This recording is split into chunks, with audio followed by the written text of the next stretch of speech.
Hi ಸ್ನೇಹಿತರೆ, ಹಿಂದಿನ ವಿಡಿಯೋದಲ್ಲಿ ದುನಿಯಾ ವಿಜಯ್ ಅವರು ಬೇರೆ ಭಾಷೆಯಿಂದ ಕನ್ನಡಕ್ಕೆ ರೀಮೇಕ್ ಮಾಡಿರುವಂಥ ಸಿನಿಮಾಗಳ ಬಗ್ಗೆ ತಿಳಿಸಿಕೊಟ್ಟಿದ್ದೆ. ಇನ್ನೂ ಯಾರೆಲ್ಲ ಆ ವಿಡಿಯೋನ ನೋಡಿಲ್ವೋ ದಯವಿಟ್ಟು ಹೋಗಿ ಆ ವಿಡಿಯೋನ ನೋಡಿ. ಈ ವಿಡಿಯೋದಲ್ಲಿ ಪ್ರಜ್ವಲ್ ದೇವರಾಜ್ ಅವರು ಬೇರೆ ಭಾಷೆಯಿಂದ ಕನ್ನಡಕ್ಕೆ ರೀಮೇಕ್ ಮಾಡಿರುವಂಥ ಸಿನಿಮಾಗಳ ಬಗ್ಗೆ ತಿಳಿಸಿಕೊಡ್ತೀನಿ. ಜೊತೆಗೆ ಅವುಗಳಲ್ಲಿ ಹಿಟ್ಟಾದ ಸಿನಿಮಾಗಳು ಯಾವ್ಯಾವು, ಫ್ಲಾಪ್ ಆದ ಸಿನಿಮಾಗಳು ಯಾವ್ಯಾವು ಅನ್ನೋದನ್ನು ಕೂಡ ತಿಳಿಸಿಕೊಡ್ತೀನಿ. ಅದಕ್ಕೂ ಮುಂಚೆ ಚಾನಲ್ಗೆ ಹೊಸಬರಾಗಿದ್ದರೆ ಚಾನಲನ್ನು ಸಬ್ಸ್ಕ್ರೈಬ್ ಮಾಡಿಕೊಂಡು ಪಕ್ಕದಲ್ಲಿರೋ ಗಂಟೆಯನ್ನು ಕೂಡ ಬಾರಿಸ್ಬಿಡಿ.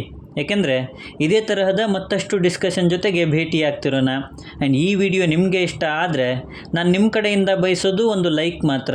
ಅದನ್ನು ಕೂಡ ಕೊಟ್ಟು ವಿಡಿಯೋನ ಕಂಪ್ಲೀಟಾಗಿ ನೋಡಿ. ಮಿಸ್ಟರ್ ಡೂಪ್ಲಿಕೇಟ್ 2011ರಲ್ಲಿ ಬಂದ ಸಿನಿಮಾ ಇದು. ಪ್ರಜ್ವಲ್ ದೇವರಾಜ್ ಅವರು ಈ ಸಿನಿಮಾದಲ್ಲಿ ಮುಖ್ಯ ಪಾತ್ರದಲ್ಲಿ ಕಾಣಿಸಿಕೊಂಡಿದ್ದರು. ಇದು 2001ರಲ್ಲಿ ಬಂದಿದ್ದ ಮಿನ್ನಾಲೆ ಅನ್ನೋ ತಮಿಳು ಸಿನಿಮಾದ ಅಫಿಷಿಯಲ್ ರೀಮೇಕ್ ಸಿನಿಮಾ. ಬಟ್ ಸಿನಿಮಾದ ರಿಸಲ್ಟ್ ಫ್ಲಾಪ್.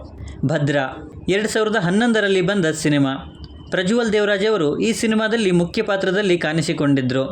ಇದು 2006ರಲ್ಲಿ ಬಂದಿದ್ದ ರಣಂ ಅನ್ನೋ ತೆಲುಗು ಸಿನಿಮಾದ ಅಫಿಷಿಯಲ್ ರೀಮೇಕ್ ಸಿನಿಮಾ. ಬಟ್ ಸಿನಿಮಾದ result semi hit. Super Shastri 2012ರಲ್ಲಿ ಬಂದ ಸಿನಿಮಾ. ಪ್ರಜ್ವಲ್ ದೇವರಾಜ್ ಅವರು ಈ ಸಿನಿಮಾದಲ್ಲಿ ಮುಖ್ಯ ಪಾತ್ರದಲ್ಲಿ ಕಾಣಿಸಿಕೊಂಡಿದ್ದರು. ಈ ಸಿನಿಮಾ 2007ರಲ್ಲಿ ಬಂದಿದ್ದ ಸೀಮಾ ಶಾಸ್ತ್ರಿ ಅನ್ನೋ ತೆಲುಗು ಸಿನಿಮಾದ ಅಫಿಷಿಯಲ್ ರೀಮೇಕ್ ಸಿನಿಮಾ. ಬಟ್ ಸಿನಿಮಾದ ರಿಸಲ್ಟ್ ಫ್ಲಾಪ್. ಜಿದ್ದಿ 2013ರಲ್ಲಿ ಬಂದ ಸಿನಿಮಾ. ಪ್ರಜ್ವಲ್ ದೇವರಾಜ್ ಅವರ ಮುಖ್ಯ ಪಾತ್ರದಲ್ಲಿ ಬಂದ ಸಿನಿಮಾ ಇದಾಗಿತ್ತು. ಈ ಸಿನಿಮಾ 2009ರಲ್ಲಿ ಬಂದಿದ್ದ ಪುದಿಯ ಮುಖಂ ಅನ್ನೋ ಮಲಯಾಳಂ ಸಿನಿಮಾದ ಅಫಿಷಿಯಲ್ ರೀಮೇಕ್ ಸಿನಿಮಾ ಆಗಿತ್ತು. ಬಟ್ ಸಿನಿಮಾದ ರಿಸಲ್ಟ್ ಫ್ಲಾಪ್. ಜಂಬೂ ಸವಾರಿ ಇದು 2014ರಲ್ಲಿ ಬಂದ ಸಿನಿಮಾ. ಪ್ರಜ್ವಲ್ ದೇವರಾಜ್ ಅವರು ಈ ಸಿನಿಮಾದಲ್ಲಿ ಮುಖ್ಯ ಪಾತ್ರದಲ್ಲಿ ಕಾಣಿಸಿಕೊಂಡಿದ್ದರು. ಇದು 2013ರಲ್ಲಿ ಬಂದಿದ್ದ ಸ್ವಾಮಿ ರಾರಾ ಅನ್ನೋ ತೆಲುಗು ಸಿನಿಮಾದ ಅಫಿಷಿಯಲ್ ರೀಮೇಕ್ ಸಿನಿಮಾ ಆಗಿತ್ತು. ಬಟ್ ಸಿನಿಮಾದ ರಿಸಲ್ಟ್ ಆ್ಯಾವ್ರೇಜ್.